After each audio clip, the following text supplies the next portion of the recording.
Первый вице-президент Азербайджана и по совместительству жена главы государства.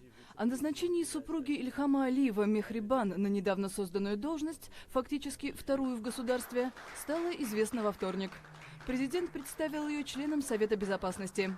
52-летняя Мехрибан поблагодарила мужа. Дорогой господин президент, я глубоко признательна вам за оказанное высокое доверие. Я полностью осознаю всю ответственность, которая ложится на меня в новой должности. Посты первого вице-президента и просто вице-президента появились в Азербайджане в сентябре. Тогда на референдуме 90% граждан страны одобрили поправки к Конституции, расширяющие полномочия главы республики, увеличивающие президентский срок с 5 до 7 лет и вводящие новые государственные посты. Жители Баку приветствовали назначение первой леди на одну из ключевых должностей.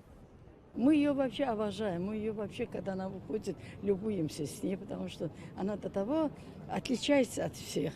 Или она народу, не то что мне, моим подругам, моим друзьям, моим родственникам, всем она нравится. Она достойный человек, она очень хороший человек.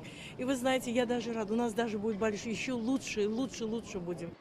Ильхам Алиев пришел к власти в Азербайджане в 2003-м, после смерти своего отца Гейдара, который руководил страной 20 лет. У Ильхама и Мехрибан 3 детей, 2 дочери и сын. Созданная в сентябре должность вице-президента по-прежнему свободна.